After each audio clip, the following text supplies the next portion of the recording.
మాట్లాడవలసిందిగా కోరుతున్నాను. అందరికీ నమస్కారం. సురేష్ సినిమా ఇండస్ట్రీ కోసం త్యాగాలు చేసామంటారు. నిజం చెప్పాలంటే సినిమా ఇండస్ట్రీ కోసం మేము ఎవరం త్యాగాలు చేయలేదు. ఇండస్ట్రీలోకి వచ్చింది మా స్వార్థంతో వచ్చాం.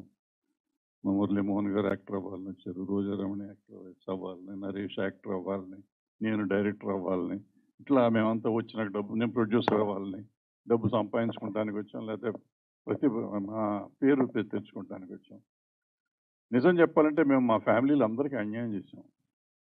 అంటే ఎవరు ఇళ్ళకి వెళ్ళేవాళ్ళం, మురళీమోహన్ గారు, నరేష్ గారు, మా రోజా, ఎవ్వరం మా పొద్దున 4ంటికి 5ంటికి బయలుదేరితే ఇంటి దగ్గర నుంచి 6ంటికి 7ంటికి షూటింగ్ చేసేవాళ్ళం.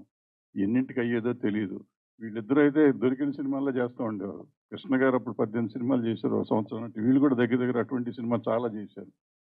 సో త్యాగం చేసింది వాళ్ళు, వీళ్ళు కాదు, మేం కాదు, మా ఫ్యామిలీస్ ఇక్కడికి వచ్చేవాళ్ళు. మేము ఏదైనా ఉన్నామంటే త్యాగాలు చేసిన వాళ్ళు మా ఫ్యామిలీస్ చేసింది. మా భార్య కానీ, ఇమీడియట్ చిల్డ్రన్ కానీ, మా తల్లిదండ్రులు కానీ మా కోసం చేసిన త్యాగాలు వాళ్ళు చేశారు.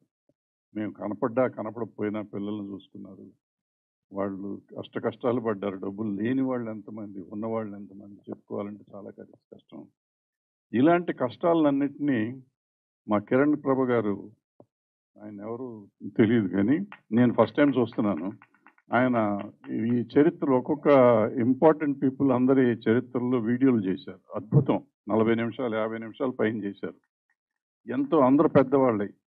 మేము చరిత్ర నిశ్శబ్దం చేయాల్సిన వాళ్ళం, ఇండస్ట్రీ వాళ్ళం మేము చేయలేకపోయాం. కానీ కిరణ్ ప్రభు గారు చేశారు.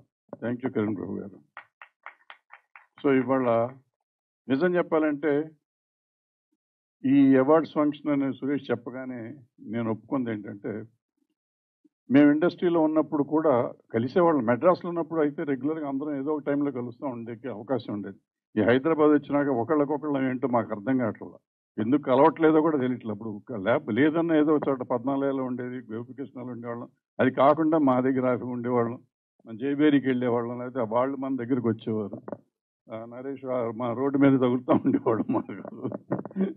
అట్లా అంత ప్రేమగా ఉండేవాళ్ళం. బట్ హైదరాబాద్ వచ్చినాక ఏంటో ఎవరికి ఎవరో తెలియకుండా పోయాం. ఈ విచిత్రంగా ఉన్న పరిస్థితి. సో ఇవాళ అందరూ వస్తారు. అంతకాలం 40-50 ఏళ్ళ ప్రస్థానం మా అందరిది. 50 ఏళ్ళు సినిమా ఇండస్ట్రీలో ప్రస్థానం. ఈ ప్రస్థానం తర్వాత ఇంతమందిని కలుస్తామని ఒక ఆనందంలో నిజంగా నేను వచ్చాను. నేను అన్ఫార్చునేట్గా ఇవాళ చాలామంది రాలేదు. బికాస్ మురళీమోహన్ గారు, నరేష్ గారు హైదరాబాద్ వచ్చినా మేము కలవట్లేదు. కానీ మెడ్రాస్లో ఉన్నప్పుడైతే రెగ్యులర్గా ఆల్మోస్ట్ రోజు కాకపోయినా కానీ వారానికి 2-3 సార్లు కలిసేవాళ్ళం. అలాగే రోజా కూడా అంతే. సో వీళ్ళందరినీ ఇక్కడ కలవటం అనేది చాలా ఆనందంగా ఉంది. ఈ లేని వాళ్ళకి, ఇవాళ రాని వాళ్ళకి make it a point Suresh, ప్రతి వాళ్ళ ఇంటికి వెళ్ళి ఇచ్చొద్దాం. అట్లీస్ట్ నెక్స్ట్ ఇయర్ అవార్డ్స్ వచ్చే టైం కన్నా అందరూ వచ్చేటట్టు చేసుకున్నాం. ఇది ఏదో ఆయన వివికే గారికి పబ్లిసిటీ కోసమో లేకపోతే సురేష్ పబ్లిసిటీ కోసమో చేసే అవార్డులు కాదు.